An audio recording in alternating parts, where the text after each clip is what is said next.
Good evening, my name is Richard. This is Over and Over and Over Again, and this is the Tuesday Clinic. It's not so much therapy that we need at the moment, it's maybe a session to try to keep ourselves from getting too excited about what's been going on the last few weeks at Arsenal. It's been a good time, hasn't it, recently, and things have continued that way. We'll be looking back, of course, on the Leicester win.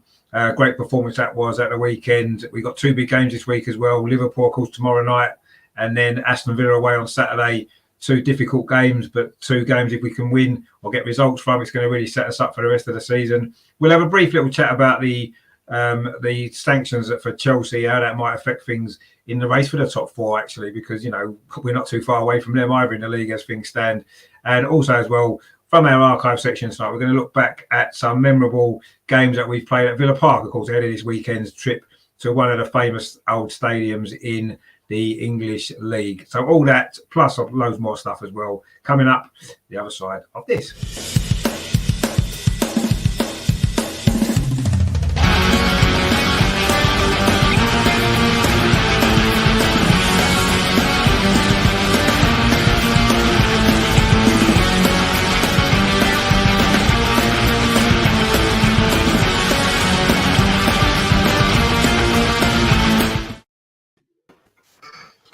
So the Tuesday Clinic session again. We've got all the guys in the house this week, which is good to see. The regular panel, which is always great.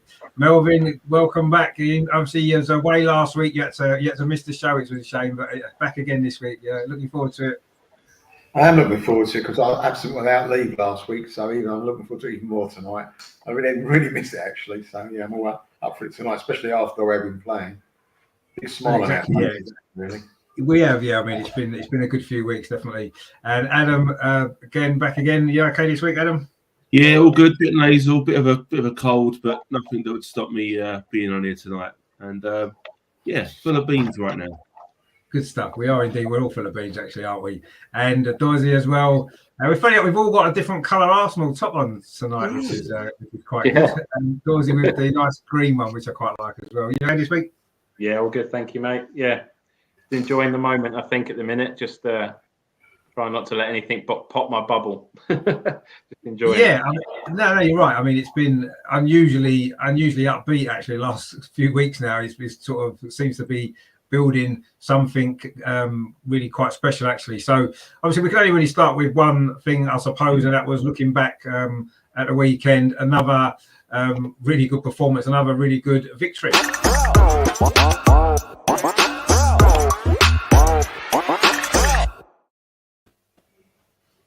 I mean, this game for me just kind of summed up exactly where we are at the moment as a team, how we're playing. It kind of epitomised everything that we're doing well and everything that's working. You know, it was a solid performance from the start, really to the finish. We were the better team pretty much throughout the game. Yeah, Leicester had their moments, but we were the better team against a decent side. And, you know, Leicester are no mugs. They've not had a great season, but they're a decent team. But we went about that game the way we set up the team, the way we went about it from the first minute to the last. It was a really professional performance. We could have scored a few more goals than we did.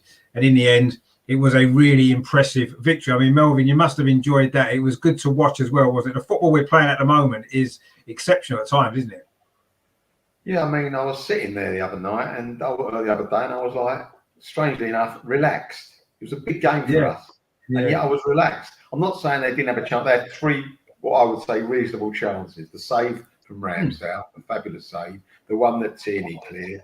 And the one where I thought Ramsdale made a slight mistake and Ben White got him out of it with a fabulous challenge stroke tackle. Yeah. Apart from that, they had the ball, but they were doing what we've been doing the last couple of years, just playing with the ball, not doing anything with it.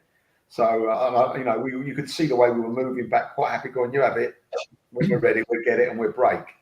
And I think that the difference in the team everywhere, it's like you can actually, the players shouldn't have numbers on their backs because they all look the same now. It's just like they all play as one team.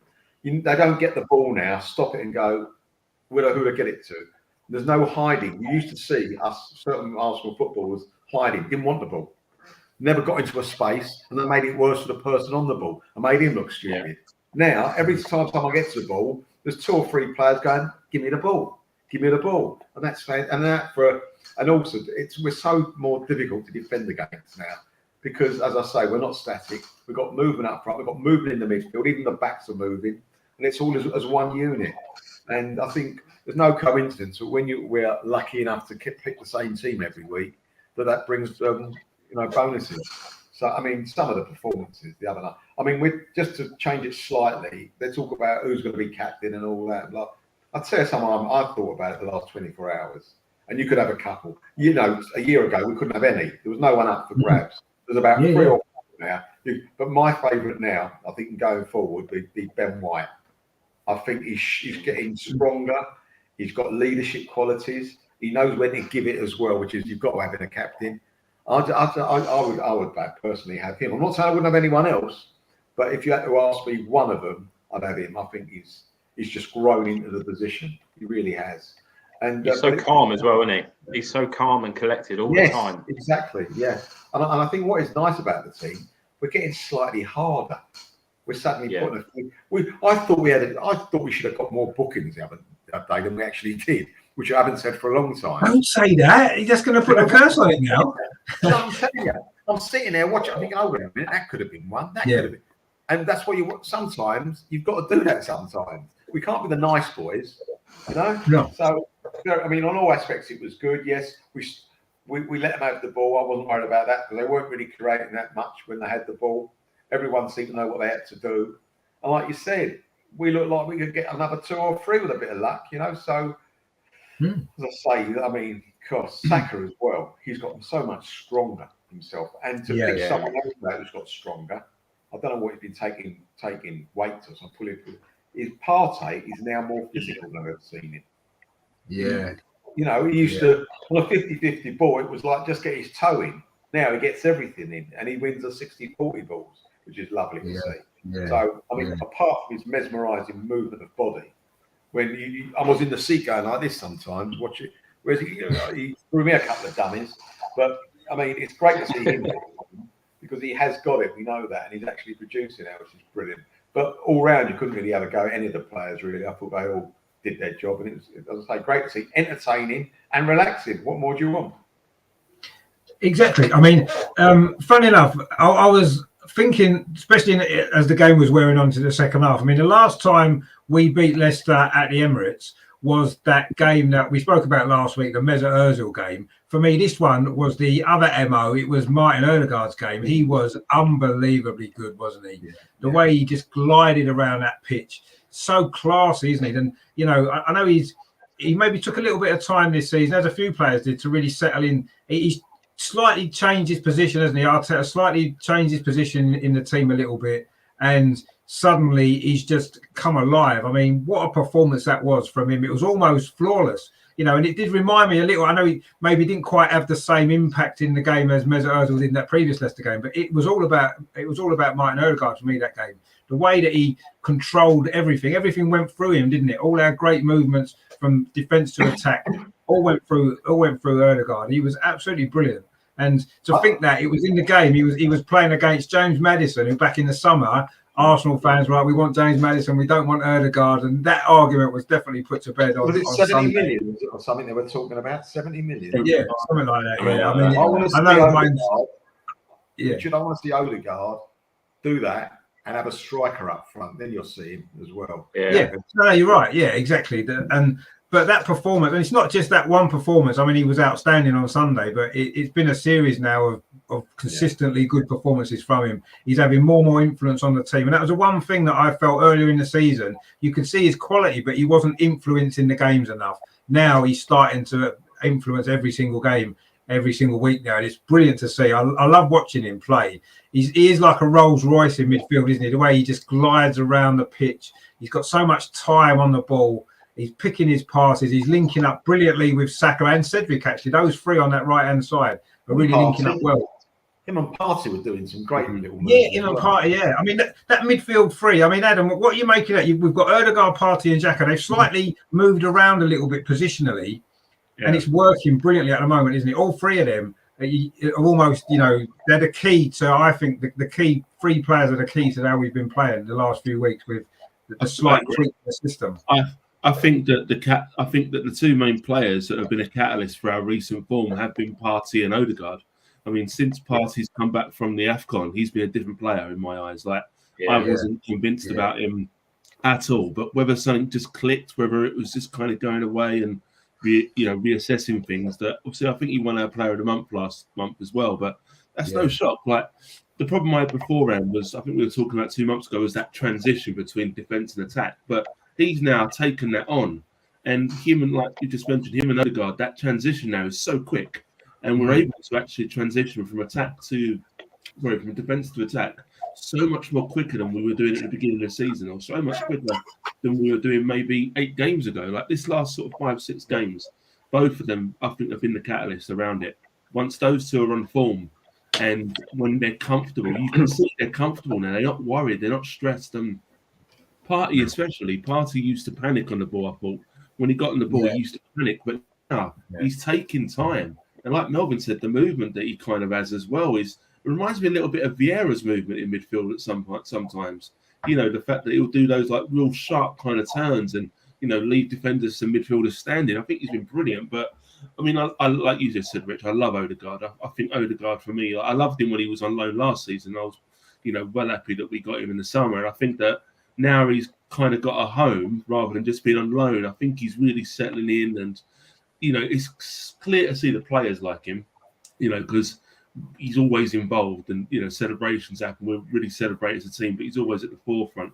He's just making things happen. He really is. And I think that, like you mentioned, him and Saka are making a real good partnership. When them two are on form, not much can get past them. Do you know what I mean? And that's another really good thing. The partnerships that are happening all over the field, like your Ben White, your Gabriel, your Saka and your Odegaard, your Xhaka and Partey, we're getting these little partnerships over the field that really make a difference.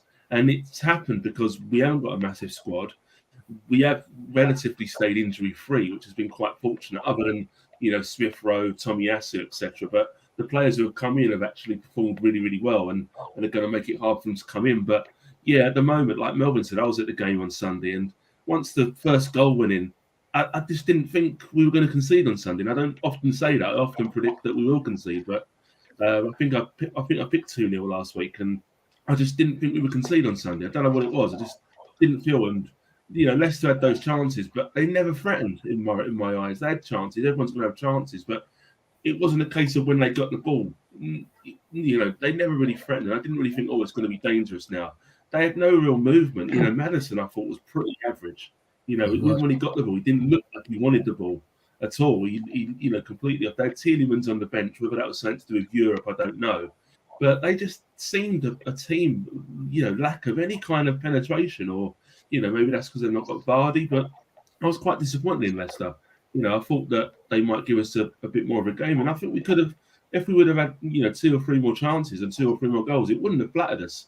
So I thought we were so much in command throughout the game. And, yeah, I mean, it was you talking about the referee as well, where it was Anthony Taylor, wasn't it, the ref? And I was saying to my old man next to me, I was like, can't believe he's not giving some of these. And it's nice to say that, because this season especially, the refs have been completely against us. And when it was Anthony Taylor, I was thinking, here we go again. And he even gave us a penalty. You know what I mean? It was like, what's going on?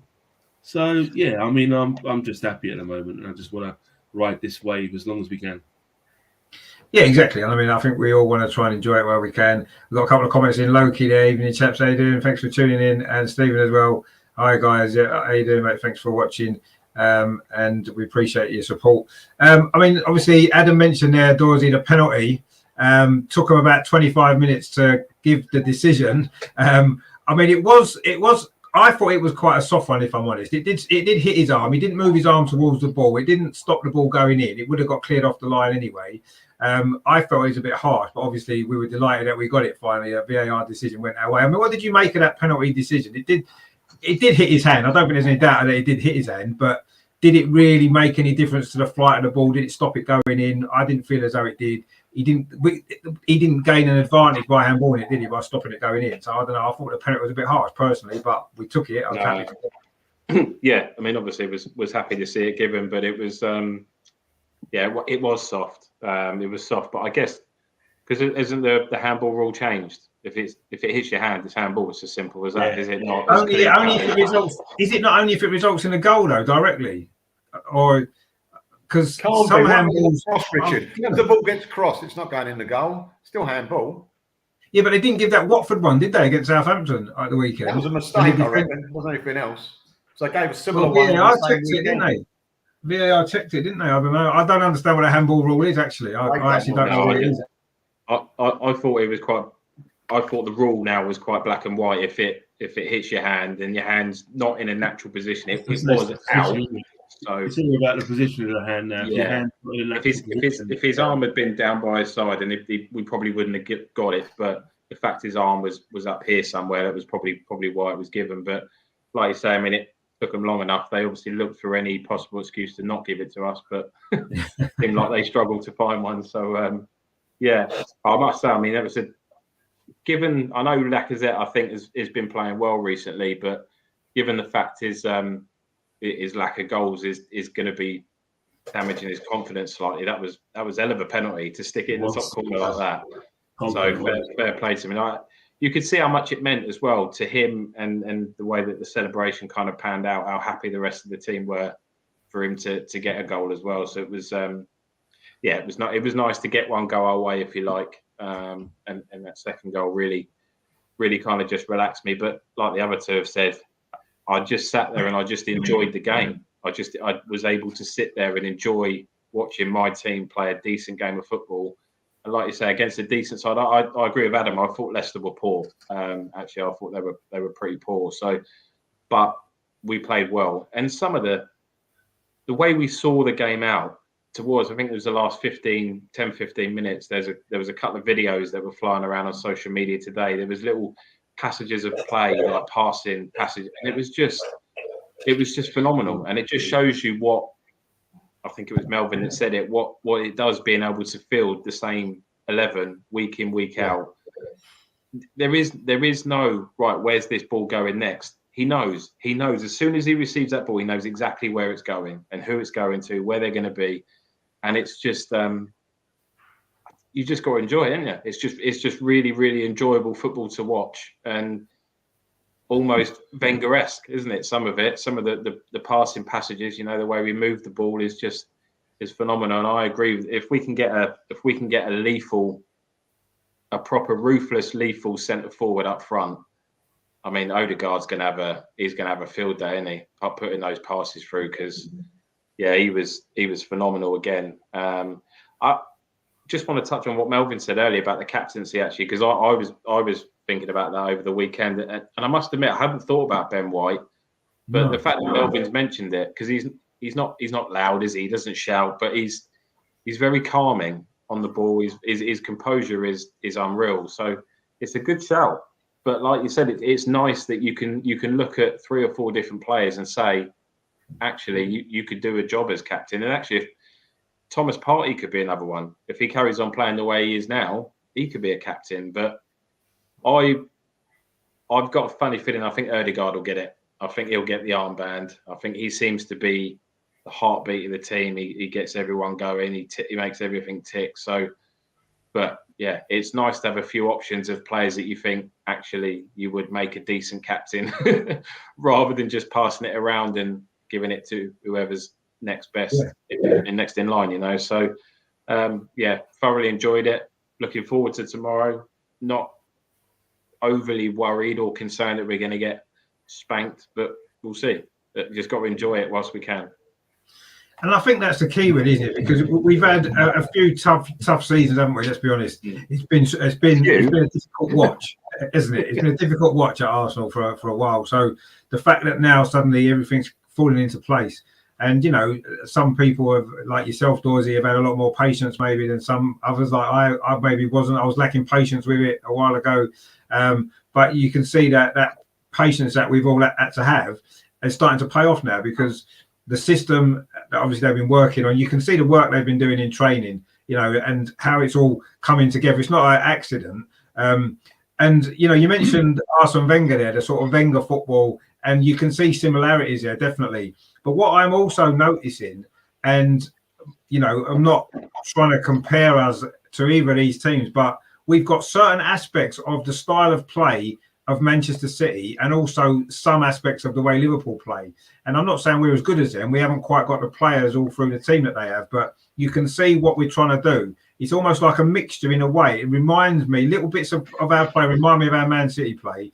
Other little bits sometimes remind me of Liverpool. And it's like almost as though Arteta's looked at that and thought, if I can combine those two styles together with the right players, we're going to be a hell of a team. And yes, we're a little way off that yet, but I can certainly see now exactly what the plan is.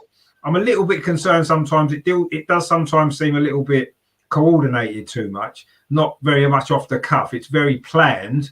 And when it works, it's fantastic. My concern is when it stops working for a period, when we maybe have injuries and other players are coming in that maybe can't quite carry it off to the same degree.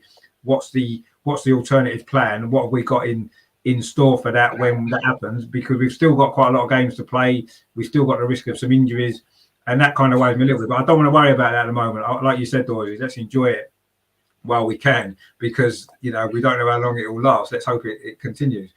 We've got Neil in the chat. He says, "Good evening, lads. Hope you're all well." Yeah, we're doing very well. Hope you're well, mate. He says he wanted Tierney as captain, then he wanted Ramsdale. Now I believe Odegaard would be great with Tierney as vice. Yeah, maybe that could be the way it goes. And Neil says but it's nice that we have credible people to take responsibility, whereas before names were literally put in a hat where they were, wasn't it? That's how we got one captain replaced. He was in a hat, wasn't it, and picked out. So it is nice that we've now got some leaders developing. We've still got a young squad, a young team, but we've suddenly got some leaders, haven't we? And you can look around. Ben White is a good shout, actually. I'm not quite sure if he's quite vocal enough yet, and maybe he'll develop that. I think a captain at the back, if you're a centre back as captain, I think you need to be more vocal perhaps than what he is, but he's certainly heading in the right direction. He's become a leader, hasn't he, in a way, of the defence, which is good to see. And he is very calm as well. He certainly calms me down when he gets the ball, which is good to see. Shane's in the chat. He says, "Hi, lads. I think we found a gem in new set-piece coach. We can. Well, yeah, we don't concede from corners and we scored a few. Yeah, I mean, obviously, we did get that first goal from a corner. I know Leicester, that's Leicester's weakness. So it was good that we exploited that. And it was a good goal, actually. And we've got a few from set pieces this season. It is starting to work as well. A lot of things seem to be working now. And maybe, I think it would have been easy, actually, for Arteta to maybe panic a little bit and trying to get away from what he wanted to do just to get some short-term results. And he didn't do that. And you've got to give him credit for that now, actually. I'm giving him credit for that now because he stuck to what he believed in. He worked on it, knowing that we would get there. And we're starting to produce it now. And I think that's great. So I'm going to give Arteta a lot of credit for that because I was maybe wanting him to be less patient and say, come on, Arteta, change things. We need to get better results. And he stuck with it and it's working. And that's brilliant. Of course, following Leicester, tomorrow night, of course, we do have another really, really difficult game, potentially. Obviously, title chasing Liverpool would be buzzing after Man City dropped some points last night. They're going to be really up for this game. I think it's a big game for us as well. So let's have a look ahead to tomorrow night's big game.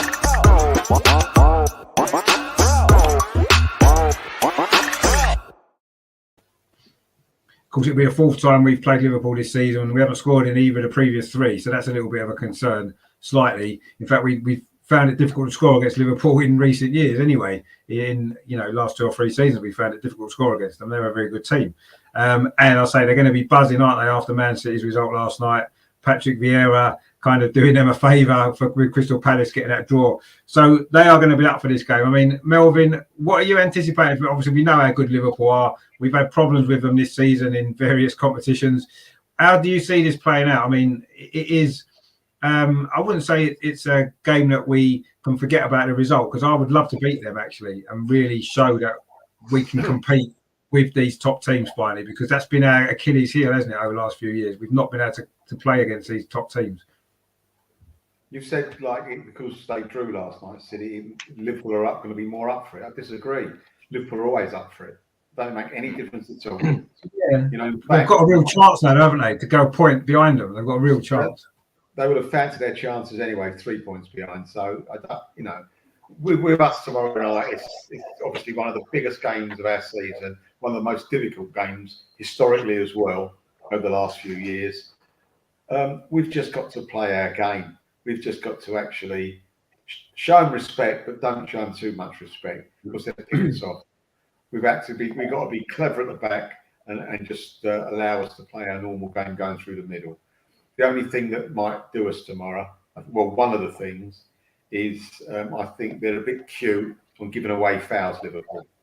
I think with Odegaard and Partey and Martin, just naming Saka most certainly, you'll be seeing they'll just be doing enough to fail them and not draw any yellow cards. And that would be frustrating. I've seen it so many times before. But we just got to go out there. We've got to play a normal game. As I say, show this other team respect, but don't suddenly go, whoa, it's Liverpool. Let's change everything. Because what we're doing at the moment is working. So to say that they're a very, very good team. If you allow them to play football, they will murder any team in Europe, let alone in the UK. So we've just got to do it. We need a little bit of luck, obviously. You always do against the best teams. Teams that are better than you, even if you play well, you still need a bit of luck. Because we saw against City, we were outstanding against City. We had no luck at all. So give us a little bit of luck up there, please, mister, for tomorrow night. And I think we might be able to do it. We could do it. But they are, as I say, and as an attacking force, they are brilliant. And they've got people that can score from the right back and get. He's dangerous if you like the right back, Terence Trent D'Arby. I mean, he's horrific, isn't he? I mean, if you let him stay, he's really dangerous. Yeah.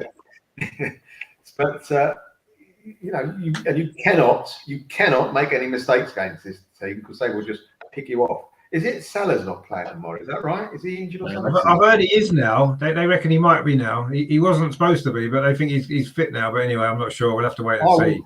I would actually play Tommy, even if he's not fit tomorrow, instead of Cedric, because at least Mane won't be able to give his elbow in his face. Tommy, go up to his chest. He can take it. And if he plays against Cedric, he'll elbow him in the face. Not that I'm saying he's a dirty player, Mane gets away with it, or perhaps I am. I don't know. Well, he's got away with a few, hasn't he? To be fair, I mean, he's got away with some against us, against other teams as well. So he does tend to get away with a few things. He's consistent. He is consistent, yeah. Neil says, I think we should start with the same 11. Yeah, there's not much reason to change it. And he says, then consider subs depending on how it pans out. Exactly. Stephen says, our own stupidity cost us against City. To a certain degree, I think one or two decisions didn't help us, did they? Some, penalty decisions and whatnot. Yeah, we didn't help ourselves at times, but ultimately, we deserve to get something from that game. I think if we play as well as we did against City, we'll have a hell of a chance of getting a result against Liverpool because, there's no reason why we wouldn't be able to with that sort of a performance. I mean, obviously, Liverpool have got this new player, haven't they? Diaz, who's come into the team, looks a lively player, doesn't he? He could well be coming, if Cedric does play again, he may well come up against Cedric on that side of the pitch. He looks good, doesn't he, Adam? I mean, that's a bit of a danger, isn't it? He's a little bit unknown, isn't he? Because he's only a recent signing for Liverpool. He's not played many games, but he's looked good so far, hasn't he? He does look good, yeah. I've got a couple of mates who are Liverpool fans, and they were well happy when he signed for them. Because I think it was Spurs were going after him as well, weren't they? And he just said, "No, I ain't going to Spurs," which I can't blame him.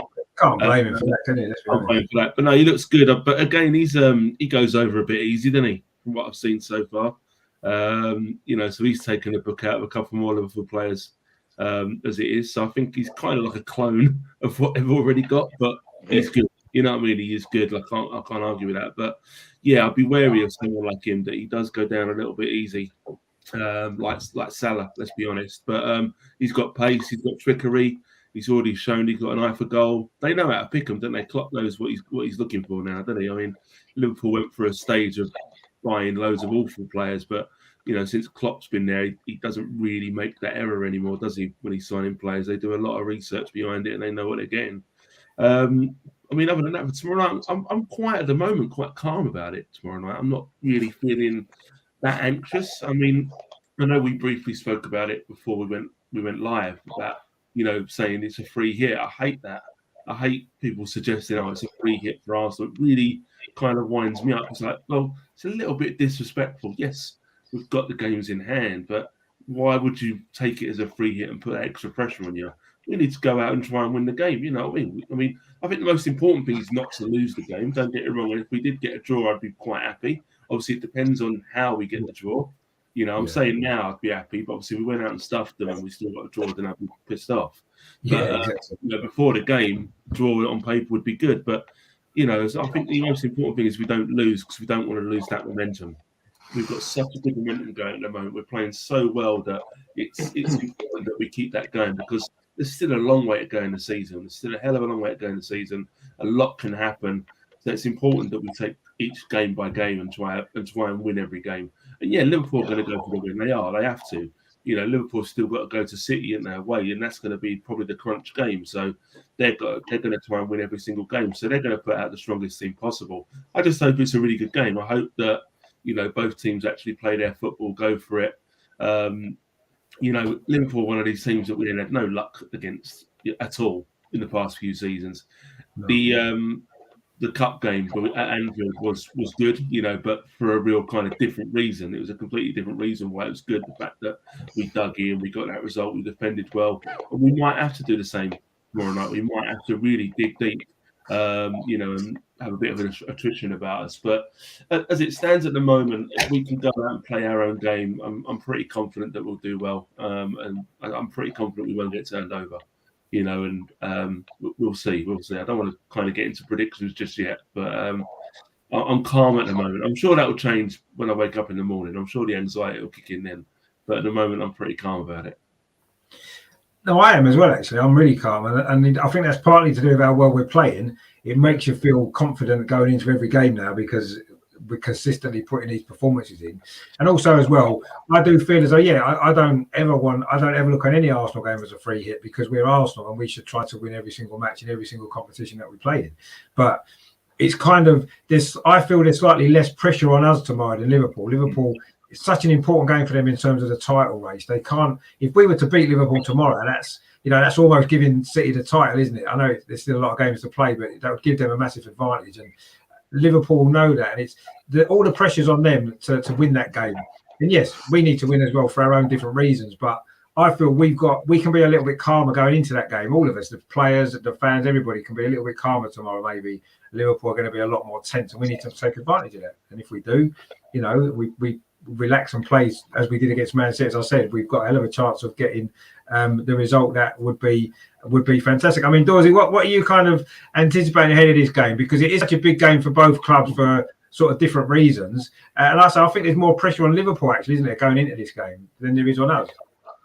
100%, yeah. I mean, Liverpool need to take advantage of City's result yesterday to really get themselves right back in the picture. But I think, as Adam said, we spoke about it briefly before we went live, but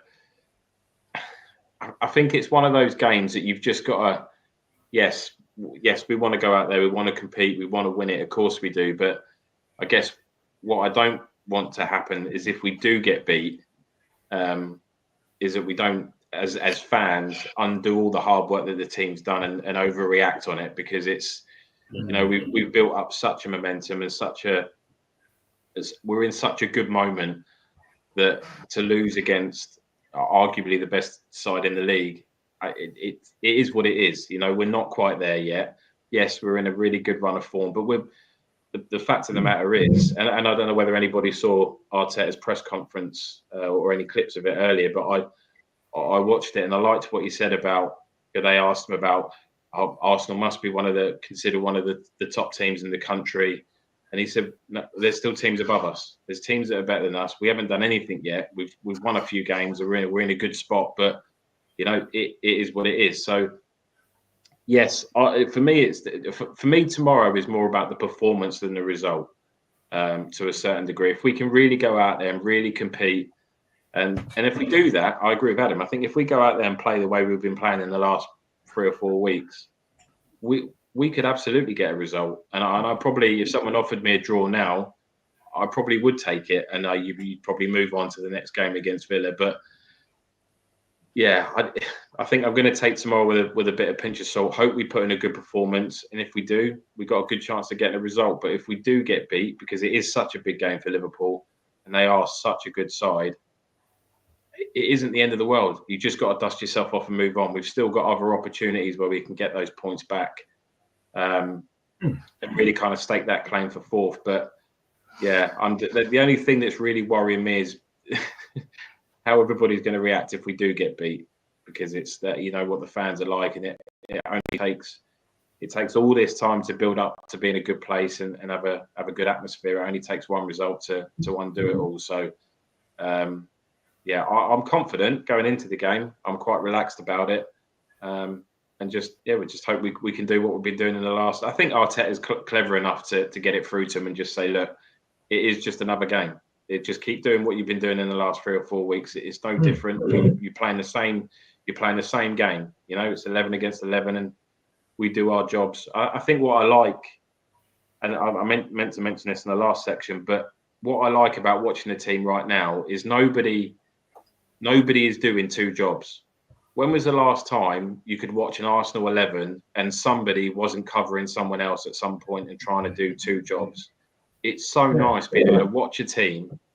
Everybody has a job, and that is the only job that they're having to do at the moment because everybody else is doing theirs. And you can tell, I mean, that makes a huge difference, just being able to focus on yourself and do what you need to do. But I'm looking forward to it. It's a game of goals. You know, it's the highest scoring fixture in the Premier League history, I think it is. I think I saw the other day.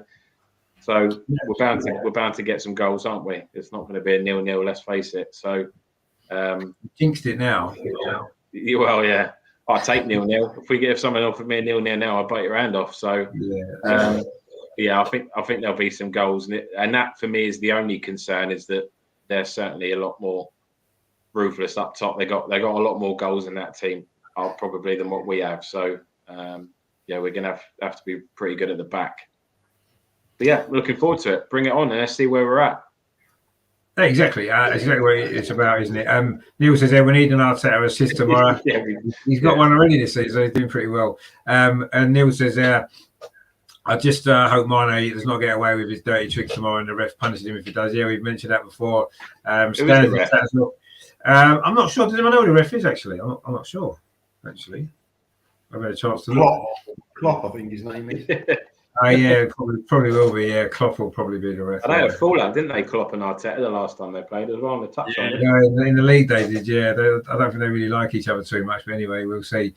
Stan's in the chat as well. He says good afternoon, lads. I mean, he always says good afternoon. It throws you. Of course, he's in Vancouver, where it's on different time zones to us. Russ says there, evening chaps. Hope you well. Yeah, we're very well. Thanks, Russ. Good to see you. Stan says there's more chance of getting all 3 points against Villa. I'd rotate a few for Liverpool and make sure we have our first 11 fresh for Villa. See, that's an interesting point, isn't it? That's going back to Adam's point about the free hit, really. I don't really agree with that. And Russ says the same. He says, no, we have to go for it tomorrow. I totally agree with it. I don't want us, we can't afford to throw away points against anybody. And certainly we don't want to hand the title to Liverpool. And, Arteta's going to want to help his mate Pep out, isn't he? Surely. He's going to want to do that, isn't he? He's gonna want us to produce a good performance against Liverpool and get a victory to help his mate out. So I'm pretty sure Pep's been on the phone to him all day saying, "Come on, mate, let's make sure you get a result for me tomorrow." So you've got that side, you've got that aspect of it as well. And Neil says, I don't think the fans will give the lads stick if we lose unless we completely capitulate and don't put the effort in. But this team will not do that. The atmosphere is so much better, the fans. Yeah, no, I agree. I think we will. Stan says if we don't get 3 points, we could be making it harder for ourselves against Villa. We can take all 3 points. I mean, Villa's going to be a tough game. We will come on to that. I mean, in its own right, that's a tough game. They especially away. I think they're doing pretty well at home. Gerrard's getting his mark, putting his mark on their team. I think that's going to be a tough game regardless. So we'll see what happens there. We've got Craig in the comments there. He says, I'm personally just hoping that tomorrow there's no stupid refereeing. Well, you got not much chance of that because there's pretty much stupid refereeing every single game in the Premier League at the minute. He says, I want to see how good we can be against a team of real quality. Yeah, that's exactly what we all want. If we win, I'll be buying my EasyJet Air Miles. Well, that'd be cool. And we've got a comment which I don't understand there, but anyway. So yeah, I mean, I totally agree with it. Actually, it is a great opportunity to see how we can be. We played well against City. We lost, but we played really well.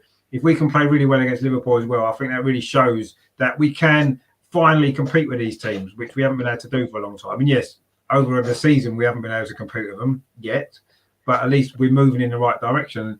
I mean, I actually said last night, I was on a Liverpool channel last night, and I actually said that this season, obviously Manchester City and Liverpool are ahead of everybody else. We know that. But have they really improved? We've improved. I think we've improved the most out of every team in the Premier League this season. And if we continue to do that next season, we're going to close that gap on them even more, aren't we? Because we're improving, but they're kind of staying still, Liverpool, man. So how can you improve on what they are? They're already two great teams. They can't really get a lot better, can they? Whereas we are still improving, and we're catching them slowly. And if the next 2 years, who knows? I don't want to get too carried away and too excited, but we have improved the most. I think when you look at the Premier League from last season to this season, I think we've improved the most out of every single team in the league. And if we continue that next season, then we're going to close that gap even more, aren't we, on those top two? And I say, hopefully tomorrow. If I'd have told you, Rich, 3 months ago that you'd be saying this on a podcast, you'd have kicked me out and never had me back. No, I mean, but you see, this is the thing. You see, I maybe lacked patience with it all because it was frustrating me watching us play. I wasn't enjoying the football we were playing.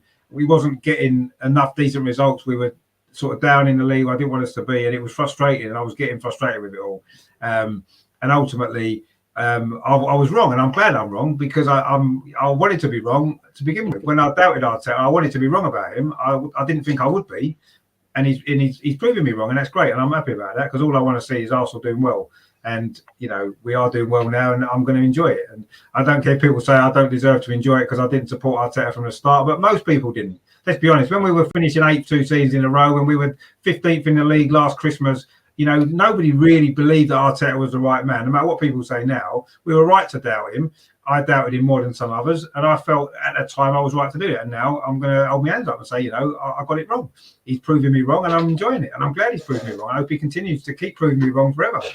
And we win quadruple in 3 years, as somebody once said on this show not that long ago. So obviously, things are going really well for us and we're all enjoying it. I don't want to dwell too long on this, but I do think it's something important that maybe we do need to talk briefly about. So I do want to talk a little bit about a certain other London club that's got a few issues at the minute.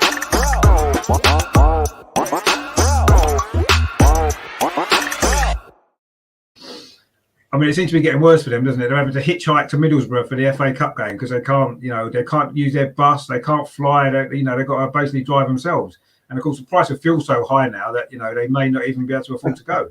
And it is, I know, from our point of view, I suppose deep down we're kind of enjoying the problems that they're having because of how they got their success in the first place. But there seems to be a little bit more far-reaching things for me. I mean, it isn't fair on the fans of the club. It isn't fair on the players. There's a lot of issues with this. But ultimately, it looks as though Chelsea have got some serious problems. And what effect is this going to have on the pitch? I mean, so far they've done okay with the games they've played since all this happened, but is this going to have an effect? They can't sell any tickets anymore. That the travelling's a problem. The away games are going to be a problem. I mean, Melvin, what have you made of all this? I mean, it's all a little bit. I don't know. It seems a little bit unbelievable, actually, doesn't it? We've wanted Abramovich to be kicked out of Chelsea for years, and suddenly it's happened, and it's like it's almost unreal, isn't it? Well, not to be too political, but I will. I mean, I think it's wrong what the FA have done to Chelsea. I know it happened and all that, but they were happy to take his money. It's not as if the government just found out where the money came from. They knew where it came from. The taxes this government has raised through him as well, the buying of players from abroad, the wages the players earn, tax on that. The whole thing smells of hypocrisy. I don't mind sanctions. I'm all for sanctions against that bastard over in Russia, but do it directly. This is not directly. And if Chelsea go bust, you think Putin's going to go, you know what, game up, pull all the tanks out, boys, Chelsea have gone bust. He don't give a monkey. It's nothing to do with that at all. You know what I'm saying? Things like that. Exactly. So I think it's a government overreach. What's the next thing you're going to do? You say something on Twitter that the government don't like. Stop you using your bank account, Richard. I mean, where does this thing stop? So I'm dead against it. But the only thing I will say, I never thought I'd say this, but Elvis Costello was right all those years ago. He was indeed, yes. And people want to go there, unfortunately, but we'll see. They can't buy them at the minute, which is quite good. And it will have an effect. You said it didn't have an effect. They scored in the last minute against Newcastle. I didn't see the game. I only saw the incident when there was a Stonewall penalty not given against them, which should have and could have changed everything. So I don't think they've played marvellous. I don't know who they played before that, but I don't think they've played a big club since all this aggro. You let them play City, let them play Liverpool, let them play us. We're going to play them soon anyway. Let's see how they react to games like that. Yeah, I mean, what I wouldn't want, right? And you know, we don't know what's going to happen with Chelsea yet, do we? This season, would they end up with points deducted? Who knows what's going to happen? I think it's more going to have an effect on them next season if they can't buy players, they can't renegotiate contracts, all that kind of stuff. Going to mean next season they are going to be in trouble, big trouble. They can't get a buyer, they could be in serious trouble. And yes, you know, we could laugh about it briefly, but I totally agree with Melvin. I don't agree with this happening. What is next? You know what I mean? If they decide not to like our owners or the owners of West Ham or the owners of somebody else, they can do the same again, and they shouldn't be allowed to get involved because technically it's not the right thing. I don't believe it. It does leave us open, I think, to loads of more issues later on down the line with other clubs and other owners. I wouldn't mind too much if Man City and Newcastle Saudi owners got booted out as well, but it would help us our calls going forward. But ultimately, it isn't the right thing to do, is it? I don't believe it's punishing the wrong people. And Melvin's totally right. Putin don't care about Chelsea, does he? He doesn't care if Chelsea end up going bust and not being a football club anymore. He's not bothered, is he? It's not going to make any difference to him. So what's the point? But anyway, I mean, Adam, did you think that this is going to have long-term implications? It will have long-term implications for Chelsea, more than likely, but on the Premier League as a whole, because it does concern me a little bit actually where football's going. It's almost every single match now is a party political broadcast before we even start playing. Yeah, I do think football's got way too political, you know, and I think that it shouldn't be like that. Sport really shouldn't, you know, delve into politics, but it does. It does in many countries, you know, in Italy, Germany, it always does. But it does. If they're going to do this, it will set a precedent. Like, you know, people are going to be standing up and saying, "Well, what about, you know, the Saudi owners? Are we going to sanction them for what they do in their country? What about X? You know, and you know, obviously, people are saying, "Oh, we're lucky we didn't get Usmanov, etc." How would we have felt in that position? You know, how would we be feeling if that was the case? Like, I don't want to see any football club go out of business. I don't, even with his Spurs, Chelsea, whoever. I think it's horrible because imagine how I would feel or we would feel if our club was in that trouble. So I don't want to see any football club, like you just said perfectly, like they are punishing the wrong people here. But I don't think the Chelsea fans or Chelsea as a club are painting themselves great out of order. True. No, they're definitely not. They could actually have got a lot of sympathy if they had managed it the right way.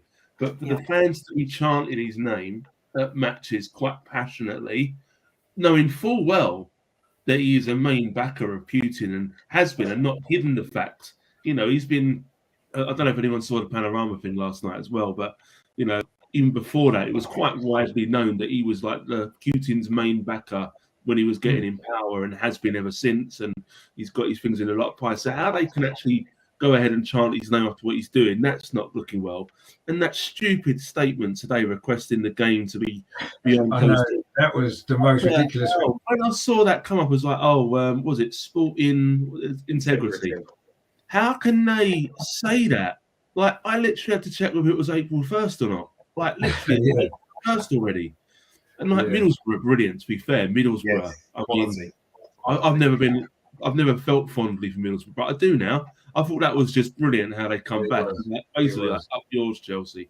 Like, and it's that. Like, I don't think that the club should be punished, but they're just digging themselves in this hole deeper, if you ask me. And like, like the fans shouldn't struggle and the club shouldn't go out of business, but they're showing their kind of true colours as to what kind of club they are in many respects, and they're not going to win any, you know, any neutrals who are on the fence. They're not going the right way about winning it, are they? So no. Yeah, I agree. It shouldn't be political, but I also agree that Chelsea are making the right laugh of it. That's what and their fans. Yeah, they definitely have. They definitely have. As Neil says there, I love the statement from Borough, put them in their place. It did indeed. It was quite good to see that. And Neil says, bloody audacity asking for a closed gate game. I mean, that is the most ridiculous thing I think I've ever seen in football. There's been some ridiculous things, and that was just. I agree with you. And when I saw that, I'm like, what on earth? What on earth is going on? They were going to get. I mean, they retracted it this afternoon. They retracted it like about 4 hours later. It's like, what the hell? Yeah, like, it was the person who's writing this request up, not thinking, hold on a minute, is this going to work? Is this a good idea?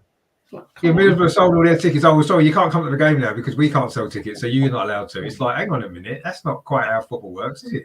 That's not how sanctions work, is it? No one else should be punished. I mean, you know, if Chelsea we accept that Chelsea should be punished, but they have been punished, but it doesn't mean everybody else should be punished because they have. It's just ridiculous. I mean, that was almost if it wasn't so serious, that would almost have been funny what they said, Chelsea. And they've only withdrawn it because everybody the stick they got for it, and obviously the Middlesbrough statement back, they probably thought, oh, we've made ourselves look a bit silly here, so we better get rid of that quickly. And it was too late because it was already out there. We all know what's happened, and we can all kind of look in absolute astonishment really at what they did. I mean, yes, go on, Melvin. I'm going to say what they're going to do next, Chelsea, probably is say, as we're at a disadvantage, everyone against us, all the future games we're allowed to play with a rush goalkeeper.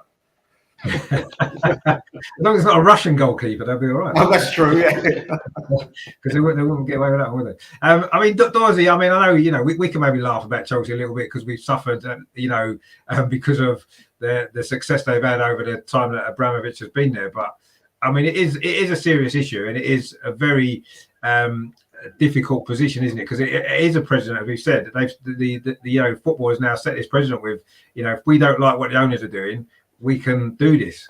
And I'm worried about that, actually. Not necessarily for Arsenal, because our owners probably aren't going to upset too many people here, but it is a concern, isn't it, for football going forward in general, I think, for the future of football as it is.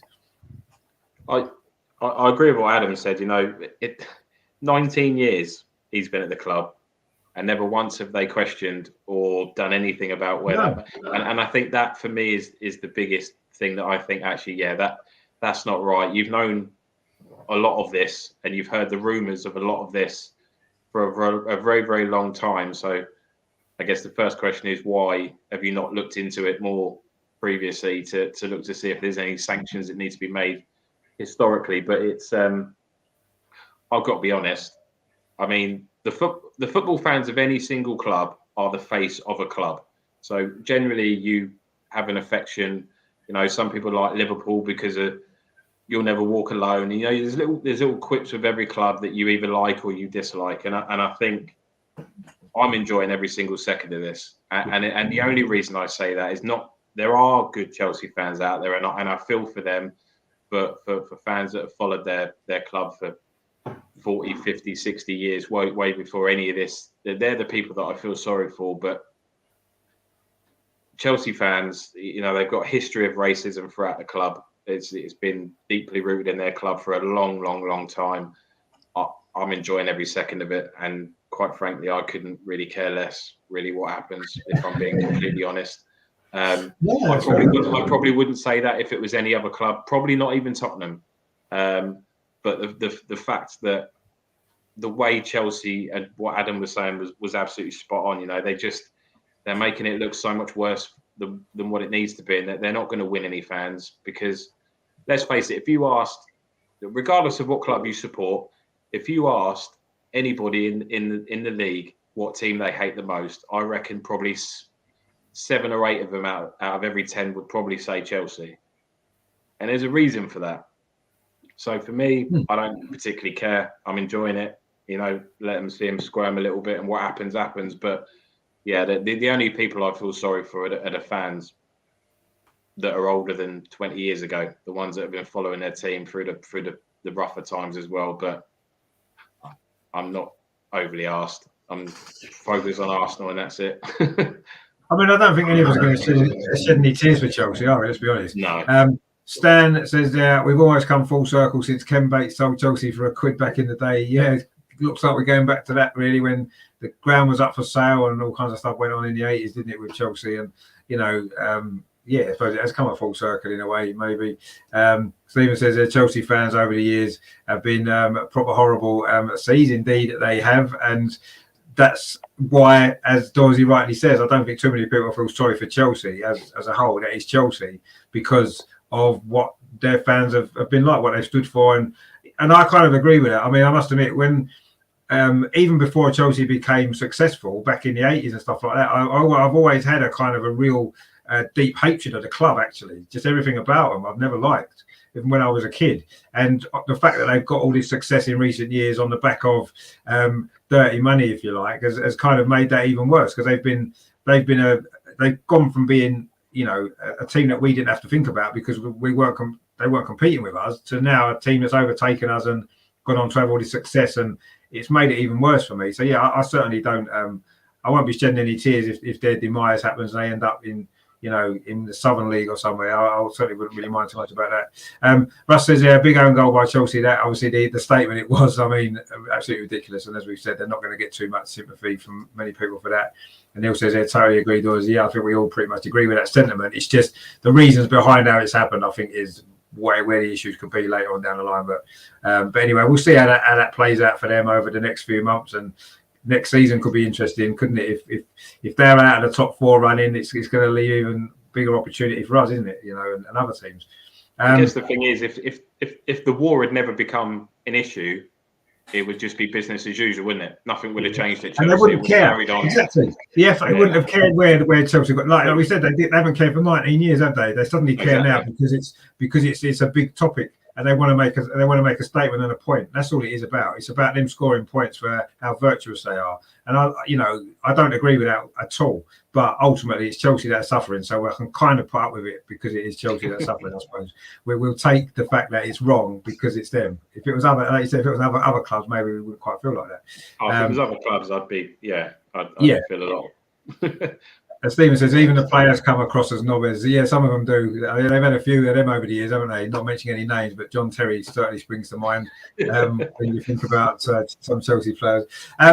Obviously, we have got a game at the weekend as well on Saturday lunchtime away at Aston Villa. So what I wanted to do for the archive section this week, I wanted to look at, Villa Park for me is one of the great English football stadiums. And yes, it's changed over the years. They've redeveloped it and stuff, but it's still one of the original stadiums, a great place to watch football, a great theatre of football. So I wanted to maybe look back on, we've all probably got some great memories of games that we've played in that stadium, not just against Aston Villa, but cup semi-finals and all kinds of other stuff. So I thought that would be the archive this week to look at Villa Park, the Arsenal playing at Villa Park, because there's been some great games there over the years.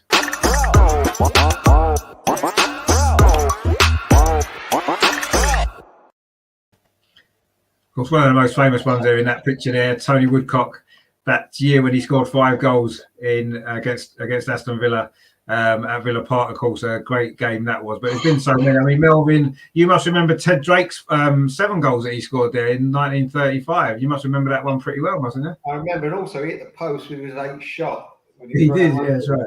He did, yeah. No, the first time I ever went to Villa Park, I didn't know what to expect. There was an FA Cup semi-final replay against Stoke, 1971. And I was in awe. I stood outside. I saw this big red, block brick. Yeah. And the stairs went up. I went, bloody hell. Yeah. Unbelievable. Got in the ground. It was a night game. The atmosphere was phenomenal. And we trounced Stoke 2-0. And it was a great night for Arsenal supporters. It was great for me to go to that ground because I think that was the first. No, it wasn't the first away. No, I've been to other grounds before that. But that was the first main big ground I've been to outside London. And for me, it was phenomenal. It was like, wow, this is. Yeah. Why didn't anyone tell me that this ground was like that? I never heard of it. I heard of Villa Park, but you didn't get photographs years ago on TV and all that. I just thought it'd be like another football ground, and it really, really impressed me. But that was the first time I went. I'll never forget that. They also went in '79 when we beat Wolves 2-0 in a game, the semi. Yeah. Most of my times I went there was the semi-final, Richard. It wasn't a league game. I went and we beat Wolves 2-0, Stapleton and Sunderland, who used to play for Wolves. As the other week we spoke, that was a very good game. Yeah, one of the low points, we played Man United in the semi-final, got beat 2-1. Woodcock scored for us just before half-time, and they got a couple of, I thought, fluky ones. They kicked us off the park, having said that. They did. Yeah. Shot. Remy Moses. Stuart Robson was brilliant in that first half. He'd set up the goal, and then Remy Moses thought, "Well, I'm not having that," and booted him into the stands. And then he never came out for the second half, Robson, and we lost. And Norman Whiteside was offside when he scored a winning goal. Actually, I'm convinced of that. There was no VAR. It was at the other end of the pitch to where I was, but he was offside by a mile when that goal was given, and we got knocked out. And I never got over that. I went. We played Man United again.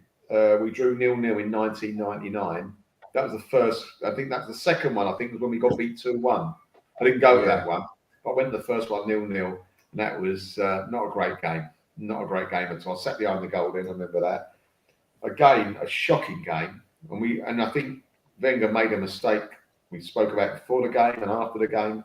We got beat 1-0 by United in the semi-final. Scholes scored. And I think he never picked Henry for some reason. He was on the bench. And we couldn't believe it before the game. And we went 1-0 down, but we didn't actually do anything after that. We didn't look like we were on the score. It was like, just went through emotions. What else? What other games I've been to? Ali had the air started up front, didn't he, in that game instead of Thierry Henry? Yeah, that's it. Yeah. League game, another league game. Well, the first league game, not the first one I can remember. I've been to other league games at Villa Park. But when we won the league in '98, we had already won the league and we played Liverpool away, which I went to. And the next game, funnily enough, was Aston Villa away, like we're doing today. And we, like this week, and we got beat 1-0. Dwight York got a penalty. And I was sitting behind the goal, and then we took the penalty out. We'd won the league. We'd taken our foot off the pedal. I mean, just very quickly, talk about the Liverpool game for a second. We were so happy. We just won the league, playing Liverpool away, went up to Anfield, and the crowd, we were going, we are the champions, right? Then Liverpool score one. A few minutes later, they get another one. We are the champions. Then the third one went in, and all the Arsenal fans were going, we're not singing anymore. You know what I mean? Yeah, I was there that night. Yeah, that was good. We won the league, and then, as I say, a few days later, we played Villa. I went to that one as well. We got beat. But that's my main memories of going to Villa Park. There are a couple of other league games I've been to, but I just can't really recall what they were. To be honest with you, bit of age setting in. No, I mean that's fair enough.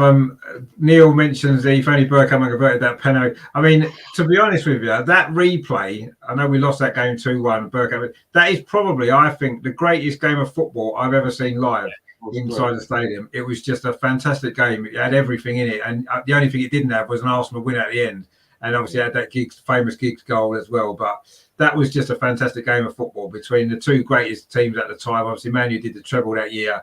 We should have done the double again. We should have done back-to-back doubles that season. And that was just that was probably the peak of that Arsenal Man United kind of rivalry. I felt that those two teams that night. Roy Keane got sent off, that game that was just literally. It was the greatest. I think it's one of the greatest games of football ever played. And it's certainly the greatest game I've ever been to live. Just two teams of that quality, just battling it out like that. We played well that night. And Nel had a goal disallowed, which a lot of us up the other end didn't realise it had been disallowed for about 5 minutes. We thought we were 2-1 up. We were going mad. And then suddenly we realised, actually, no, that goal got disallowed. It was 1-0 still. But anyway, it was just a great night. Everything happened in that game. And everything, didn't it? I say, apart from the right result for us.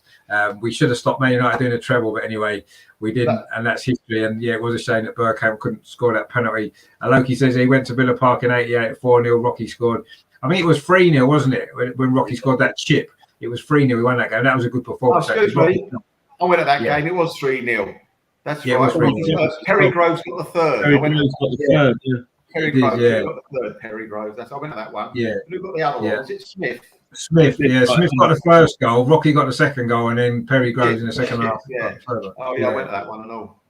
Yeah, I did. That was a good game. That one actually, good performance. Obviously on the way to winning the league that season. Adam, you must have a good few memories of Villa Park over the years. And I'll say one of the greatest stadiums. I still think now it's my favourite stadium outside of Arsenal in the Premier League. It's just fantastic ground. Yeah. Again, for me personally, the first time I was that game, the 3-0, when I was about 10, I think, and it was Alan Smith. And I remember at the time, McAnally was playing for Villa, and he was like ripping it up that season. He was scoring a shed load of goals, but he didn't get looking. And I also remember that game because I've always loved kits like Dorsey. 2 really good kits. We had the old yellow and blue number, and Villa had the weird stripy like Denmark kit. Yeah. So 2 really good kits that day, like proper retro kits. So and obviously Rocky's volley from about 25 yards, weren't it? Looped over. One of their defenders got caught up in the net following it. That's it. And then the other 2 that kind of picked out was 2002. Was we won 2-1 Perez lobbing. Oh, when you chipped Michael, yes. Just for that, Perez was. Was probably my favourite Arsenal player, I would say. Like, I just loved the way he played football.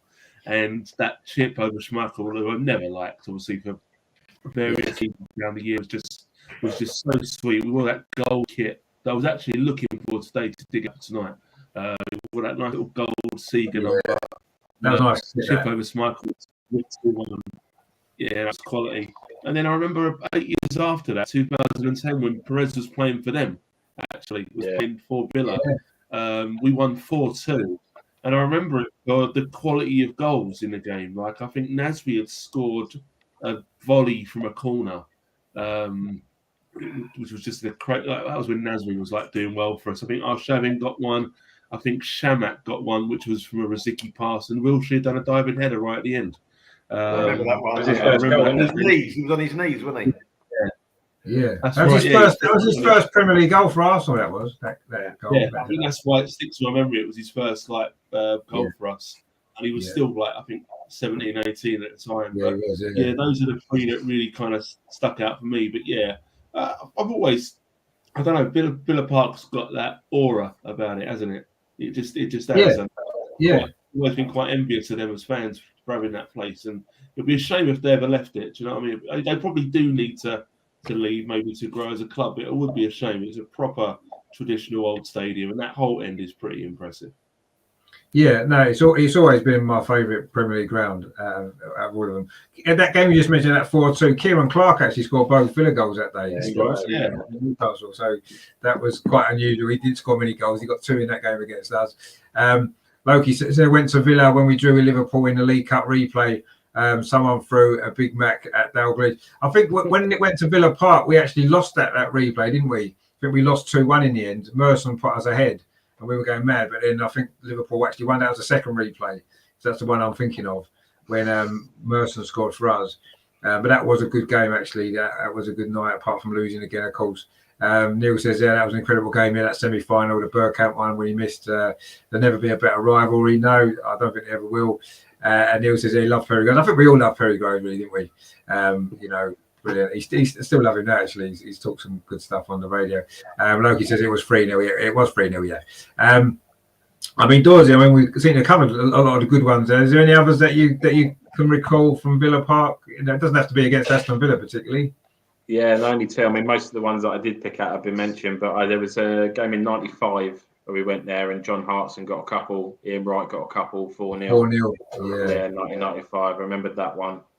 And then the only other one, I don't go to as many games as I like to, and I certainly don't go to many away games, but I have actually been to Villa Park once, 2007, when Diaby scored, actually wearing the kit that Adam's got on now. We won 1-0, so I went there with a mate, and I distinctly, we actually bought tickets. There was 4 of us that went up there, but we bought tickets for it was like a Man United versus World 11 at Old Trafford. It was like a charity game that they did, and we bought tickets for that. So we went up there and did that. But the next day on the way back was the Villa Arsenal game. So we got tickets for both. So we did a bit of a weekend of it, which was nice. But one of my mates that came with me was a Spurs fan. And I'll never ever forget this, because it was kind of like, obviously in every game we sit there and we sing "Stand Up If You Hate Tottenham," and there was 3 of us that are all Arsenal fans, and we all stood up and started singing, and we all looked at him. I was like, "You're gonna have to stand up, mate." And very slowly, he kind of just coyly got up, and it was just it was a brilliant weekend for away with a few mates of mine, and it was it was a good memory, and it was and we won the game. So they were the only other 2 that kind of stuck out to me, other than the other ones that were mentioned. But yeah, that FA Cup semi-final, I think that was the peak of English football, wasn't it? You're not going to, like everyone said, you're not going to get a rival. It was proper old school football, and it was just, I'd love to go back and just really enjoy that again and just thoroughly make the most of it, because it's a shame that football's not like that anymore. We still love it, but it's not like that anymore, isn't it? It's a business now rather than a sport. But that cup semi-final was painful, going out and not being able to stop United win the treble. And like you said, Rich, we should have done back-to-back doubles that year, those 2 years. So, but nonetheless, it was a fantastic tie. But quality stadium. It was a great. That Diaby goal that you mentioned, was that the one where someone had a shot? Was it Adebayor? It hit him and went in. He didn't know anything about it. Is that the one, wasn't it? Pretty much. Yeah. It wasn't the best of goals, but I think it was quite late on. I think it was like 70. I think it was quite late on. I remember that one. Yeah, that was a strange goal. They all count. Exactly. If they go in, they can. It doesn't matter, does it? But yeah, I don't think he meant it. It just hit him and went in, which was good. So yeah, that was a good one. I mean, obviously we mentioned most of them are the good ones. I mean, the semi-final, Melvin, that you mentioned in '83, that one when we lost when Woodcock scored. That was the first time I've been to Villa Park, and standing on the whole end in them days. Obviously, it was standing massive terrace. I've never seen anything like it before. It's incredible. And we were so close to reaching a final as well. That would have been great. But unfortunately, as you said, we got kicked out of it in the second half and a few dodgy decisions. There was so much violence that day as well afterwards in Birmingham City Centre. It was that was scary. I was 14 at the time, and that was a pretty scary day that was. But great experience to have been at Villa Park then for that game. Of course, there was that Tony Woodcock game later on that same year from the image at the beginning when he scored 5. That was an incredible game as well. Totally unexpected. I think, where does that come from? You know, we were very inconsistent then, and we won 6-2, and Woodcock scored 5, which was I think a record in post-war record for Arsenal in one game, isn't it? Goal scoring in one game. So that was pretty good. It was a League Cup quarter final actually in 1986. We drew 1-1. We lost the replay at home 2-1, but we drew 1-1, and there was about 9,000 Arsenal fans at Villa Park that night. It was a night game. The atmosphere was incredible. Charlie Nicholas scored for us, put us ahead 1-0, and it was brilliant. But then Villa equalised, and I say they won the replay, so that was a bit disappointing. Another semi-final we lost against Villa was in the League Cup in '96, Bruce Rioch season, when we drew 0-0 in the second leg. We drew 2-2 at home, so we went out on away goals. They had away goals in the League Cup for some unknown reason. And after extra time, we drew 0-0. It all kicks off after that game as well. But that was a disappointing one. And yeah, I mean, there's been so many cup semi-finals. The '98 one against Wolves again, when Christopher Ray scored and did his customary celebration in front of the Wolves fans at the other end of the pitch. That was a pretty good one as well. Not the greatest game, but when you win a semi-final, yeah, you're delighted about that. And we've had a decent record at Villa Park for semi-finals actually over the years. There was a couple of defeats in there to Man United, but overall we've done pretty well. So yeah, I mean, a great old stadium and some, you know, a proper football ground. And even though it's changed over the years with the seats and stuff like that, it's still a fantastic arena for football, and it is. It's still my favourite ground. We've got a few more comments in. Gary's in the chat there. DWTT says, hello, Richard, Dungeon Master, Dorsey and Adam.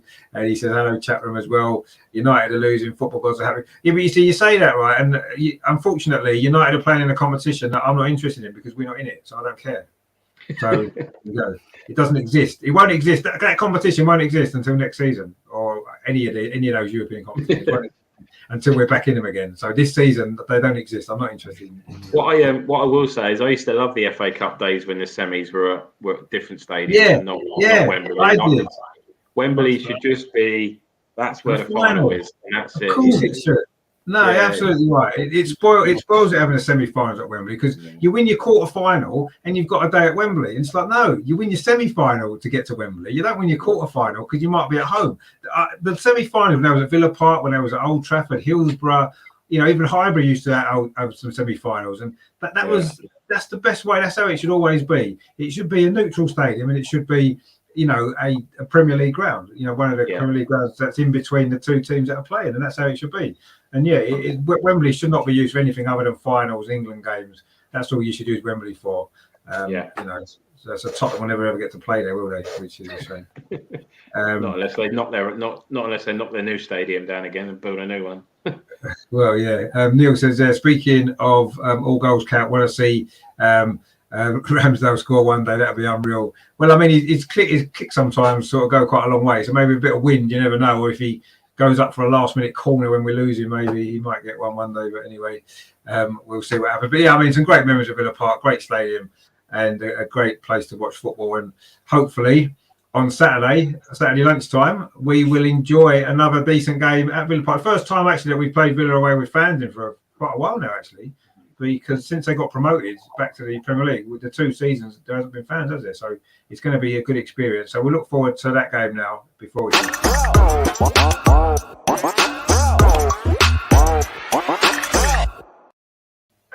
Now, I know we had a bit of a discussion before about, you know, maybe Villa was the easier game of the 2 this week. I suppose potentially you could look at it and say it is, but I think this is another really, really tough game.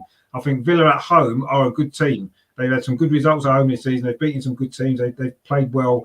Steven Gerrard is stamping his mark on the team. They made some decent signings in January. Coutinho's playing well. And I think, I don't necessarily disagree with what Stan said, that potentially this is the more likely game to win out of the two. But I think this is a really, really tough game, actually. And it could potentially be tougher than Liverpool, as Liverpool is at home. I mean, Melvin, what are you thinking about this game? Because I'm actually a little bit more concerned about the Villa game. I've got to be honest. I think that's a really tough game. 12:30 kickoff where we don't generally play well either, do we? I'm very concerned because they are a decent team, Villa, at home, like you said. The crowd will 100% be up for it.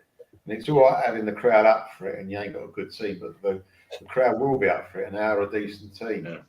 They're really going at us. So I've got my worries about that game. I don't want to get too despondent, but I have got my worries. I mean, but I want to get the Liverpool one out of the way first, then I'll worry about the Villa one too much. So let's concentrate on the Liverpool one. I mean, we're going a bit ahead of ourselves. Even one game ahead of ourselves is too much at the moment.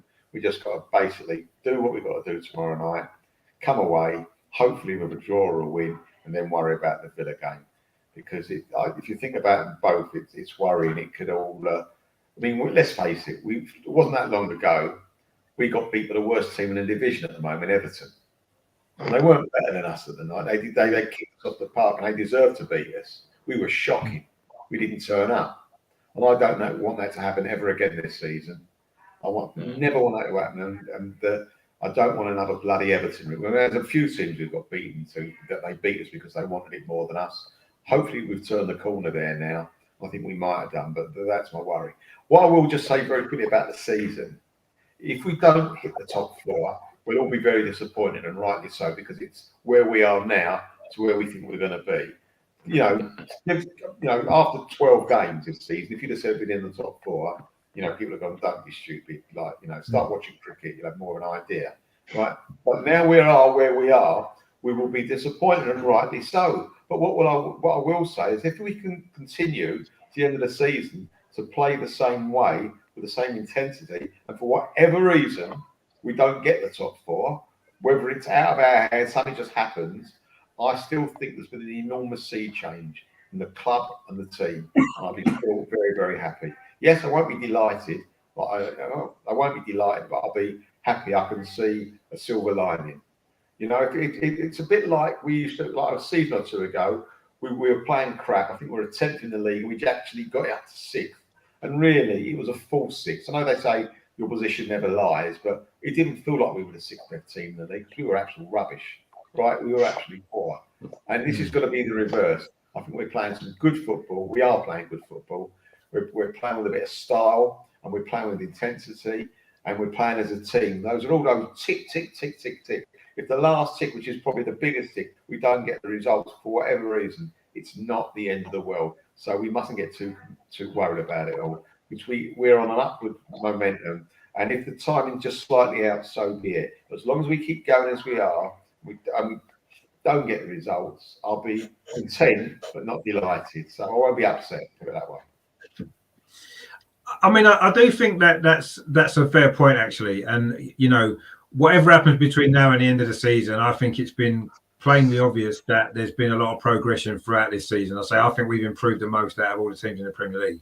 And if the performances carry on the way they are, you've got to say, if we keep playing the way we are for the last few games of the season, that top four will take care of itself, surely, because we surely won't lose too many games if we keep playing the way we are. My worry is if we get 3 or 4 injuries at the same time to key players all out, we've got no one to come in, and then we're going to struggle.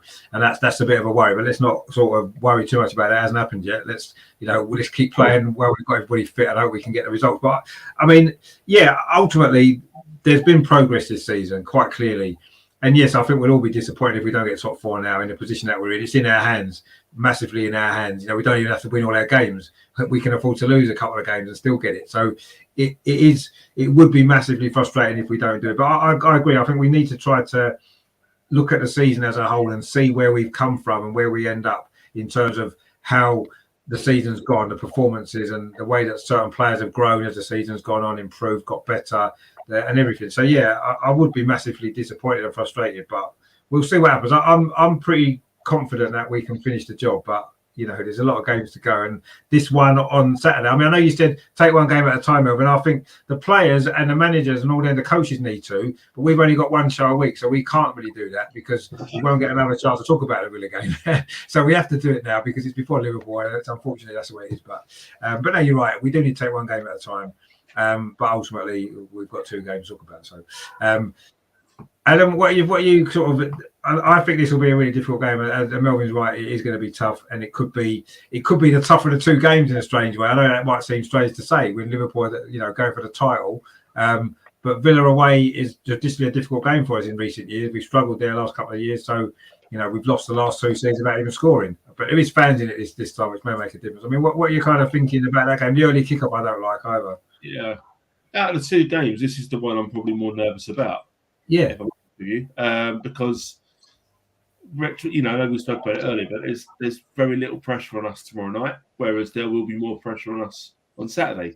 And I'm with you. I don't like the early kickoffs. We very rarely perform well when there's an early kickoff, especially this season and last season. I can't really remember a great performance, so that worries me as well, being away. But I mean, Villa have improved. I mean, I remember we beat them at home 3-1, and that was the first time that I really felt we played well this season.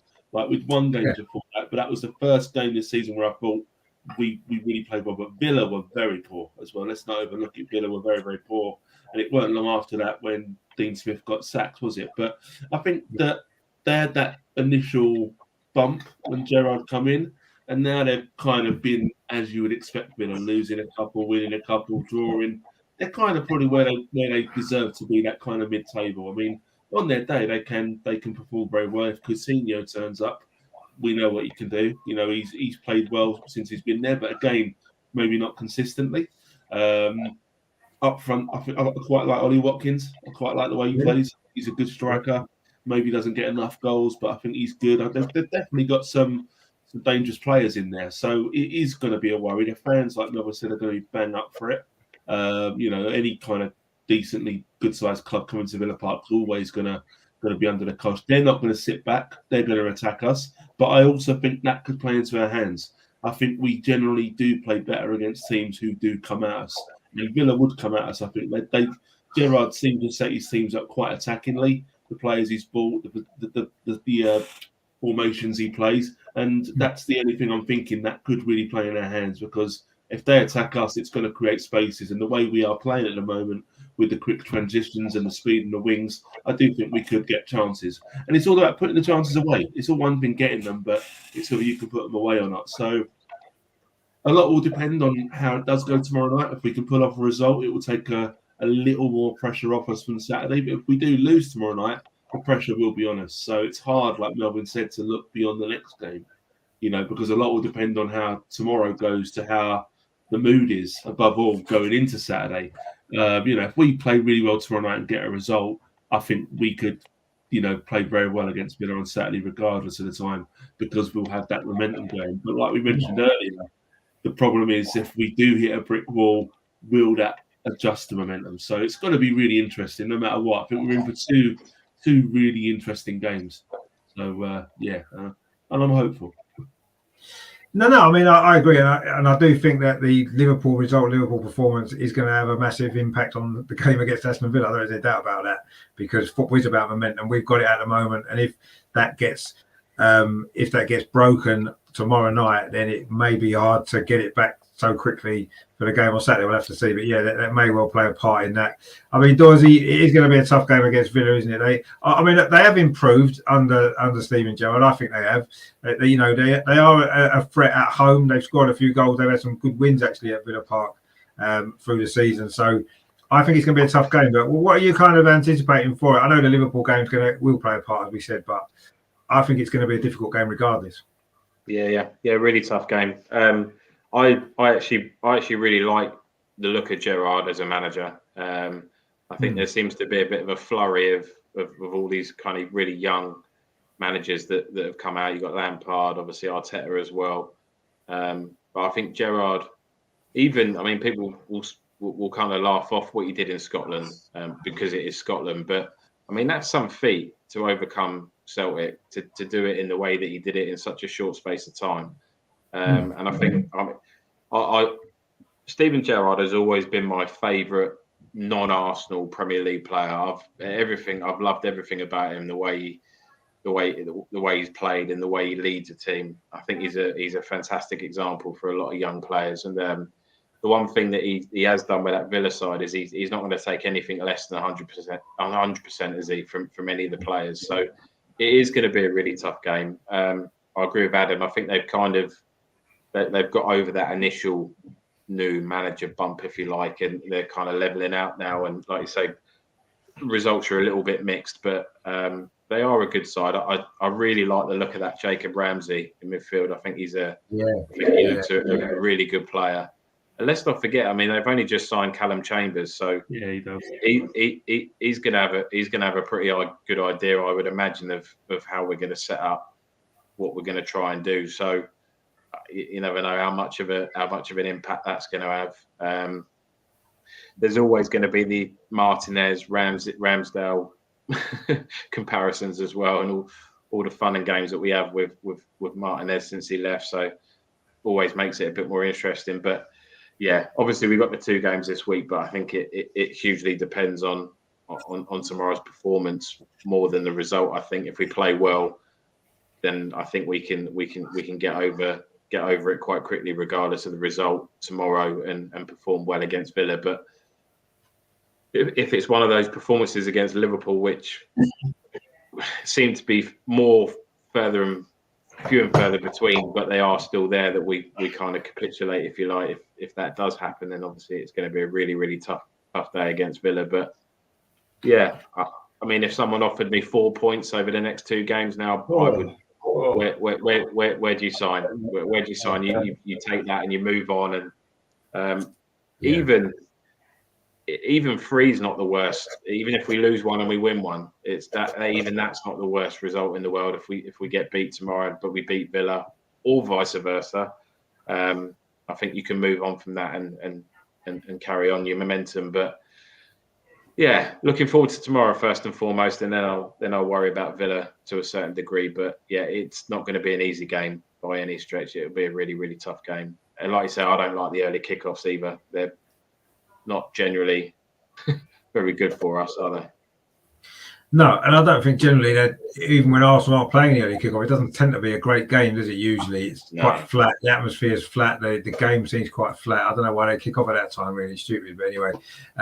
Stephen, I sense his sarcasm there. He says Emil Smith-Rowe would have been a fantastic signing to replace Jack Grealish. Of course, they did make noises about trying to sign him, didn't they, over the summer, which didn't quite work out, did it? Which was a shame. But yeah, I mean. It is going to be a difficult game. We know it will be. I agree. I quite like what Steven Gerrard's doing as a manager. It's good, actually. At the moment, we've got, Patrick Vieira, a great Premier League player, doing well early stages of his management career at Crystal Palace. You've got Steven Gerrard, another great Premier League player, doing well as a manager in his early career as well in the Premier League now. And hopefully, Arteta, another former Premier League player, doing well as a manager. So it seems to be a few now coming through, doesn't there? And hopefully that will be a good. I mean, Frank Lampard's not doing quite so well, which is a shame. But yeah, there does seem to be a few, doesn't there now? Some great Premier League players now becoming managers and doing well, and it's good to see. And hopefully that will be. I like to see new, fresh managers get an opportunity because you're sick of the same old faces getting one job, getting sacked, turning up somewhere else. Dean Smith lost the Aston Villa job, turns up at Norwich. It's like these sort of merry-go-round, how many jobs did Sam Allardyce have in the Premier League and stuff like that. It's nice to see different managers, young managers coming in and doing a good job. So, I like Aston Villa as a club, I've got to be honest. Go on, Dorsey. Just a quick one before I forget. I just want to, Vieira, just a quick comment on it. I'm not surprised at how well he's done in the Premier League because obviously he's played in the league. He's won everything there is to win in the league. But based on what he did in his managerial career up until now, I wasn't expecting too much of him coming into Palace. But what a phenomenal job he's done. What a phenomenal job. He's completely, to take over from a manager like Roy Hodgson, he's almost done a little bit similar to what Arteta's done. He's had to change the culture around the club as well. And kind of the mindset in and around the club, and he's done that. And I saw the highlights of the other game against Man City, but yeah, I mean, just what a phenomenal job he's done. He's done there at Palace. Brilliant, and I couldn't be happier for him. Yeah. No, exactly. When I'm saying, I mean, I've been watching a lot of Palace this season for that reason, because I was quite interested to see how Patrick Vieira got on as a manager in the Premier League, because previously, like you said, he hadn't done particularly well. Sometimes you find a club that just fits you, doesn't it? Yeah. And it seems to be he's doing a really good job. And I guess, I think there's a few of us still who maybe one day you got the dream of him being manager of Arsenal, maybe coming back and stuff in at some point later on, maybe, but we'll see. But no, he's doing a great job, and Palace play some good football as well, which is nice. Yeah, they do play some good football, and they've got some good results this season, which is great to see. I suppose we are going to have to do some predictions before we finish. Then I suppose we'll start with tomorrow. Then first of all, Melvin, what are you thinking tomorrow, Liverpool? Are we going to continue this great run and end Liverpool's great run? 8 wins in a row for Liverpool in the Premier League, actually, coming into this game. We've got 5 in a row, 2 informed teams. I'm going for a 1-1. A 1-0, okay. No, well, I'm sure we would all take a 1-0, wouldn't we? I don't think any doubt about that. Obviously, we did mention that before. Adam, what are you thinking for tomorrow night then? The big game at the top of the Premier League? 2-1 Arsenal. Bold prediction there from Adam, straight in there with a 2-1. Well, we do like that. We definitely do like that. Dorsey, are you quite as confident as Adam there? 2-2. I think there's there's going to be goals in there. There's going to be loads of goals. I think there's going to be a few goals. There always is in this fixture. I don't want to set my expectations too high and get let down, so I'm going to go with 2-2. I mean, yeah, to be honest, I was on Liverpool channel last night, and I actually predicted 2-2 as well. I think there'll be goals in this game. There's some, potential for goals, and the fixture, as we mentioned before, is I think the most in the Premier League history. So wouldn't be surprised if there were goals. And yeah, we haven't scored against Liverpool this season, so we do owe a couple of goals. So I'd like to be as confident as Adam and say we'll win, but I'm not quite able to go with that yet. I think I'll go for 2-2 and hope that I'm wrong and Adam's right. And I suppose Aston Villa, then we need to. I know it's difficult to predict before the Liverpool game, but we've got no choice because the game is on Saturday. So, Melvin, what are you thinking for Aston Villa then? You've gone for a draw tomorrow night. What's Villa going to happen? 1-0 to us. Go on. Or 1-0 away, that'd be good, wouldn't it? That would be good. one. Yeah, no, we know it's going to be a tough game. We'll take a 1-0. Adam, are you going for 2 wins this week? I think 1-0 as well. Villa tight. Wow. Oh, so Adam's thinking we're going to come out with 6 points these next couple of games, which would be incredible, really. Yeah, no, why not? Be confident. That's what we like to see. Rosie, what are you thinking for Villa then? I got a funny feeling we're going to end up with a couple of draws. I'm going to go 1-1. Yeah, that wouldn't be a surprise either, would it, if we're honest? And I do think the Liverpool game is going to play a part in how the Villa game goes. I've said a draw against Liverpool. I'm actually going to go for a win against Villa. I know it's going to be a tough game. Neil in the chat there has gone a 2-1 against Villa. I kind of fancy a 2-1. I think we might just sneak it 2-1. I think we'll be buzzed up from the Liverpool result. We'll play well, get a draw, or possibly win, as Adam said, and then I think we'll go Villa and get a draw there. Loki's gone for a 2-2. That was in the Liverpool game, and he's gone 2-1 against Villa. And I think, that those 2 results back to back would be okay. I think we'd all be pretty happy with that, wouldn't we? A draw at Liverpool, win at Villa, or we'd be even more happy if Adam's right at 2 wins. That would be an incredible week there. And Stephen's got a comment. He says, "Does anybody else think Dorsey looks a bit like the actor Stephen Graham?" Yeah, I can kind of see where he's coming from. There's a little bit of Stephen Graham's about Dorsey. Yeah, we'll give you that one. Slightly less scouts. Yeah, definitely less scouts. Yeah, thankfully. And Neil says there, Klopp has directed accolades towards Martinelli and Saka, and ironically, they will shine tomorrow and both get on the score sheet. 3-0. Wow, that is a Bloody hell, bold prediction. Neil. Come on, Neil, what are you up to, mate? What are you That talking is a bold prediction. Mind you, having said that, do you remember the season when Liverpool won the Premier League? They hadn't lost a game up to about February. They went to Watford and lost 3-0 out of the blue. So who knows? Maybe that's where Neil's got that from. Thinking back to that. Well, we win 3-0 tomorrow, mate. And there's a title charge on. We're going to win every game until the end of the season. Take the title.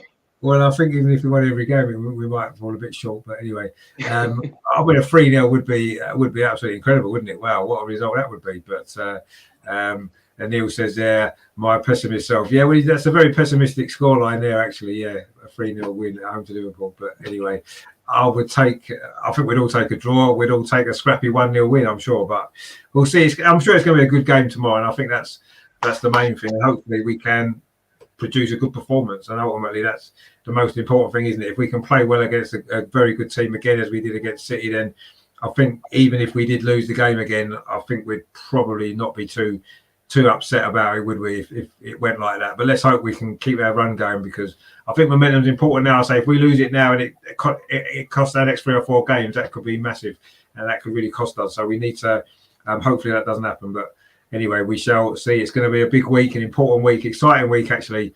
So it's going to be good. Looking forward to the 2 games, and let's hope we can keep enjoying the football, which is what we've done for the last few weeks now. It's starting to build up some nice momentum. It has been good to watch. And it's been a massive turnaround, and it's great to see. And we're all happy, and let's hope it lasts, because you know what life's like as a football fan. It doesn't tend to. It's not always fun, is it? As we've seen quite a lot in recent years. So we need to enjoy these moments, and hopefully end the season in the right way and finish where we want to finish. And who knows where that might lead us to go in the future. So brilliant stuff again. Thanks to you guys for watching the show tonight, and the comments as well. Some great comments coming in there. Even though Neil's gone a little bit mad with his prediction at the end there, just to spoil it all. But if we win 3-0 now, actually, I know that he'll come on a watch along tomorrow and point out the fact that he got it right. But we'll see. Melvin, thank you very much for coming on as always. Always a pleasure to everyone. You enjoy the show. Looking forward to the 2 games this week. I am looking forward to both of them. As I say, one at a time. But no, look, thanks again for tonight. Really enjoyed it. Missed it last week. So, yeah, all ready for tomorrow night now. Just rock myself down with an Arsenal programme tonight before I go to bed, and I'll be all right, yeah. Exactly. That's what we need to do. Keep ourselves calm ahead of the game tomorrow, of course. Adam as well, thanks for coming on again. You enjoyed it? Yeah, very much so, very much so. Good to talk about 2 games as well. We haven't done that too many times this year, actually, have we? Usually it's always good to look forward to 2 games. Let's hope we're all smiling and feeling positive this time next week. Yes, and let's hope so, because I seem to remember last time we looked forward to 2 games, we said, we definitely won't get no points out of them, and we got no points out of them. So let's hope that Everton, wasn't it? It was, yeah, it was. That was bad, wasn't it? That was probably, that's going to be one of the most famous clips on the show, I think, when we said we're definitely not getting no points out of these 2 games, and we ended up with no points and scoring first in both of them as well. But anyway, that's in the past. That's the previous Arsenal. That was the before Christmas Arsenal. Yeah. This is the new Arsenal 2022. It's a new year. It is a new year. It's a new year. It's a new optimism around, and we're not going back to those days anymore. They're behind us. Dorsey, again, thank you very much for coming on. As always, have you enjoyed the show? Looking forward, obviously, to a big week. When can you not enjoy talking about Arsenal when we're winning and everything's going all right? It's it's always a pleasure to chat to you lads, and always it's better when it's going a bit better for us as well, isn't it? But yeah, I think I've kind of managed my expectations based on those 2, that Everton and Man United game. I thought there's no way we're not losing both of those. So I thought I'll dumb it down a bit and go for 2 draws and hope I'm wrong and we get more than 2 points. But yeah, I mean, listen, there's a life as a football fan. If you can't enjoy it when your team are winning, then when can you enjoy it? You know, so we just got to roll with it and just hope the boys can put in another good shift tomorrow and a good performance. And we need another run like '98, didn't we, when we won the first title and we went on that awesome run from like February until the end of the season and pipped United at the end. Would be nice. But let's go for 3rd. Who knows what's going to happen with Chelsea? You know, we're only going to be a couple of points behind them if we win our games in the end. Go for it. And we've got to play them. We've got to play them as well. So, you know, exactly. We can gain 3 points on them there if we can win. I mean, it's a shame that we're playing them at their ground. They haven't got to travel away. And I think it's going to be interesting to see their travel, actually. When they can't fly like normal. It's going to affect them, you know. They probably won't be able to stay like 3 nights in hotels and stuff like that have been with the money they can't spend on travelling. So that's going to be interesting to see how the away games work out for them, actually, because they've still got a few trips to make, haven't they? So it'll be interesting to see how that goes. Neil in the chat there says, thanks all. You're always on the money and enjoy the stream as always. Great work. Thanks for tuning in again, mate. Thanks for your comments as well. We will have to get you on. I know we keep saying it, but we will do. Loki says it's good to look forward to Arsenal games. It is at the moment. It wasn't a while ago, but it is now. We're all looking forward to the games. Russ in the chat, thanks for watching, mate. Thanks for tuning in again as always. Loki again, good show. Chat's thumbs up. Yeah, thank you very much for that. Neil says, take care, all much love. And you, mate, yeah, take it easy. I know you've had some difficult times recently, so hope things are getting better for you. And Loki says, cheers to the chat indeed. Yeah, thanks to Melvin, Adam, and Dorsey, everyone in the chat as well. Good show tonight. Enjoyed that. Nice, positive stuff. I'm back tomorrow, of course, with a watch along against Liverpool. The game starts at 8:15, doesn't it? So I'll probably go live at 8 o'clock just to run through the team news and all that kind of stuff, get a bit of build up for it, and then we'll be away with the game at 8:15. Hopefully, be an enjoyable game that we can all get behind. That'll be nice. Then on Friday, it's another watch along. The Arsenal women are playing in the FA Cup against Coventry. Moved it to a Friday night. Ridiculous, but anyway, it is what it is. Coventry United, bottom of the Championship, are visiting Meadow Park on Friday. A win for Arsenal there puts in the semi-final of the FA Cup again, which would be nice. So let's hope for a good win there. And then, of course, Saturday lunchtime, the Aston Villa game that we've just been talking about. So a lot of watch-alongs coming up over the next few days. So I'll be keeping busy. So if you're free for any of those, please come along and join me for any of those. And then got a Sunday off for a change, which is nice. The last couple of Sundays have been busy with the women and the men playing back to back. So I've got a Sunday off this week. And then next week I'm in London for the 2 games at the Emirates, the Arsenal women. So lots going on at the minute. So, but join me if you can for any of the watch along, especially tomorrow's going to be good. So if you're around 8 o'clock, please join me for that. And I say the other games as well. I say thanks to all you guys tonight for watching. Thank you to Melvin, back again as always. Do you want to tell everyone where you were last week, Melvin? Are you keeping it a secret, or is it last year? I can't remember now. Tuesday. What did I do Tuesday? Keep on talking. I've got to look at my diary. I am getting old. Now I want to know now. You carry on. I don't know if you wanted to give yourself a plug, really. I'll tell you what it was. No, I'll tell you what it was. It's a long-standing date. Me and the ex-boss invited me out with the guy we used to work with, the 3 of us. We hadn't seen each other for over 2 years, and we put this in the diary ages ago. And I didn't want to put him off again and again. He was pissed off with me anyway for other reasons. But so we did that. It was a very nice evening, actually. Very nice evening. That's what we done. What you need to do in future, though, I think all of us need to make sure that nobody's allowed to make plans on a Tuesday, especially when it needs to be a sort of a weekly thing. So don't arrange things for a Tuesday. Like I said, mate, you're going to have to make plans for next season. Tuesday night's going to be Champions League football at the Carpet, so you're going to have to make other plans. We'll wait and see what happens first before we start rearranging the show. But yeah, if that's the case, we will have to change the night that we go live on. Possibly, we'll have to see. We've had another comment in. I can't find it now because I've gone off the page. We've had another comment. Why do people put it in? I don't understand what all that means. I get a few of them coming. I don't know what they are, but anyway, there you go. We won't worry about that too much. So yeah, thanks all you guys for watching. I'll say thanks to Melvin, Adam, and Dorsey, and I will see you all tomorrow night for the big watch along, big game. We're going to look forward to that. It's going to be good, and hopefully Arsenal can come out of it with another positive result, another positive performance before the weekend. So see you all tomorrow. Thanks for watching. Don't forget, give it a like, and before you go, we hit 900 subscribers at the weekend as well, which is great. So we're getting there. Another 90 odd to go until we get to the big 1,000. So thanks for everyone for your support as well, and hopefully we might get there before the end of the season. That'll be good. Champions League for Arsenal, the league title for the Arsenal women, and reaching 1,000 subscribers on the channel by the end of the season. That would be a great season, wouldn't it? That wouldn't be too bad. So that's what we need to quite hope for. The treble, that'll be a good treble. That will do for me. Very nice indeed. But we will see how that goes. Let's hope we get there. Neil says, "Yeah, you'll smash the 1,000." Well, I hope so. It's gonna happen at some point. I would have thought. Now I'm in the 900s. I'll be pretty surprised if it doesn't happen eventually. It's just when it happens, really, I suppose. But before the end of the season would be very nice. But we'll see. So yeah, thanks for you guys for watching. See you tomorrow for the watch along. Come on, you Gunners. Let's keep this run going. Come on, let's do it.